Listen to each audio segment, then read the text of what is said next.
Everybody wants to know the best elk hunting area. I get these questions all the time. What's the best over the counter elk area? Best public land elk area? Best non resident elk hunt? The best unit? The best drainage? The best basin?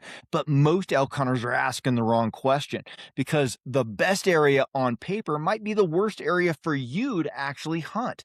It might be easy to access, but full of hunters. It might have elk, but no security, so they leave right away as soon as pressure hits. It might look great on a map, but give you no way to enter, no way to play the wind, no way to adjust, and no way to build a real plan once the pressure hits. So here's the truth. You don't pick the best elk area by looking for the place with the most hype or the highest success rates necessarily. You pick an elk area by finding the place where elk can stay secure, hunters become inefficient, and you can build a real huntable plan.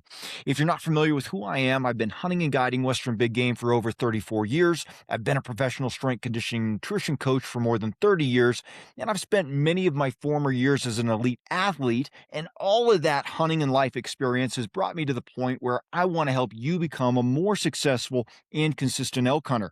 So in this episode, we're looking at exactly what it takes to narrow down country and pick a great elk hunting area. That process starts with one thing a lot of hunters overlook, and that's access. Not just whether I can legally get there, that matters, obviously. You've got to look and know where the boundaries are, where the roads are, the closures, and legal entry. But the bigger question is what kind of access it actually has. A lot of hunters open up a map, see public land, a trailhead, a road nearby, and think that looks like an elky area that I can access. Maybe it is because there's actually access points to it, but it might also be the exact place where every other hunter is going to start.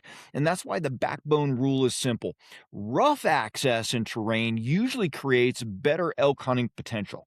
And that doesn't mean cliffs and death hikes or dangerous packouts. It just means that elk need places where hunters become inefficient, a barrier to entry, long approaches, steep country, limited road access, awkward trail systems, drainages that are easy to overlook but hard to hunt.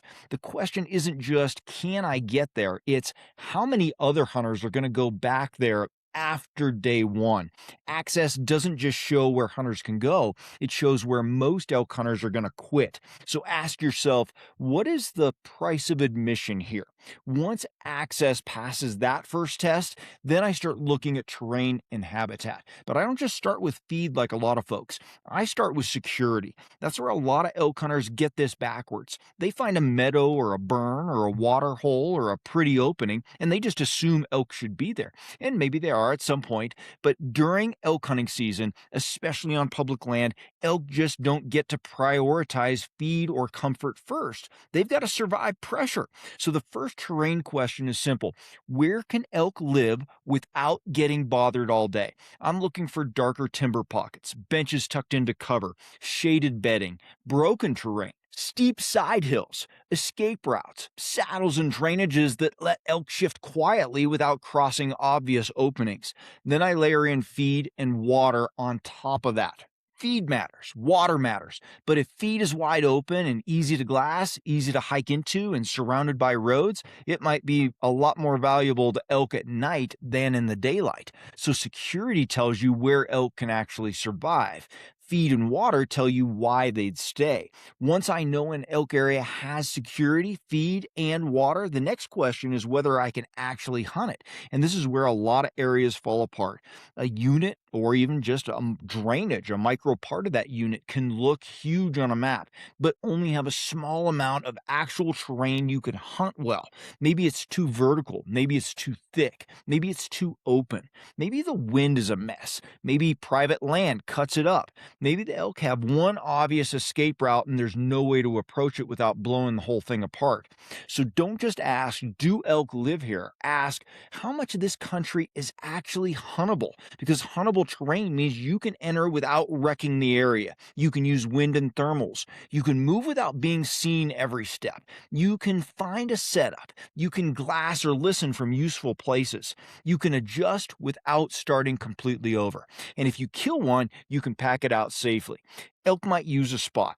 That doesn't mean you can kill one there, right? Good elk country doesn't matter if you can't build a clean approach, a clean setup, and a clean exit. Hey, if you hunt public land elk and you're tired of grinding through random seasons, I built the Elk Hunting series of ebooks for you. Most hunters don't struggle because they lack effort. They struggle because they lack a system. And that's exactly why I built the Elk Hunting E-book Series as a complete progressive framework for Western elk hunters who are done guessing and ready to hunt with intention. Volume 1 is going to be Foundations and Reality. I reset your mindset and expose the assumptions that quietly wreck seasons. In Volume 2, Finding Elk and Understanding Pressure, you'll learn how elk actually move under pressure so you can anticipate instead of react. In Volume 3, Terrain, Wind, and Position, I break down how to use landscape and thermals to consistently create opportunities. In Volume 4, Calling, Silence, and Pressure, sound becomes a decision tool, not an impulse. In Volume 5, Bow Hunting Execution, we're talking about close range strategy so you can finish your encounters. And in Volume 6, Late Season and Post-Rut, we're talking about how elk shift after the rut and how to adapt when others quit. This is a system built for consistency. This isn't theory. It's a structured system to help you find elk, read country, and make confident decisions every season. Buy each volume individually or bundle them all to save 50% off at backboneunlimited.com. So once I know the country is actually huntable, then I want to know what kind of terrain mix I'm actually dealing with. Because the best elk hunting terrain usually isn't just one dimensional, right? It's not just solid timber, it's not just giant meadows, it's not just open basins, and it's certainly not just a wall of black timber where you can't see, move, or make a decision. I'm looking for a blend. Elk like country that gives them options like timber pockets, small openings, edge habitat, hidden feed, broken benches, small parks and dark cover, brushy drainages and open pockets inside of cover, and transitions between bedding and feeding to bed. That blend matters because elk can feed, move, bed, stage, escape, and respond to pressure without leaving the whole system. Solid timber can hold elk, but it can be hard to read and hard to hunt. Huge meadows may look great on a map, but they often turn into nighttime feed or hunter magnets. The sweet spot is usually the messy country between the extremes, right? The best elk country isn't all open or all timber. It's where elk can actually use both. And even if you can build a 3-day plan, you still need to ask one more question. What happens when that plan breaks apart? Because your first plan probably won't survive contact with real elk hunting. The wind might be wrong. The elk might be silent. Pressure might be worse than you expected. The trailhead might be packed. The elk may have shifted, or the basin you loved on a map might feel dead once you're actually standing in it. And that's why adjustment room matters here. The best areas don't just have one good-looking spot, they give you multiple smart moves. I want multiple drainages, multiple elevation bands, different aspects, several different access points, more than one bedding possibility, more than one feed source. I need pressure escape routes. I need midday adjustment options, places where I can glass, listen, slow down, relocate, or just change my angle without completely starting over. A one-pin area puts all the pressure on you to be right immediately, right off the bat. But a good hunting area actually gives you room to be wrong, learn, adjust, and stay in the game.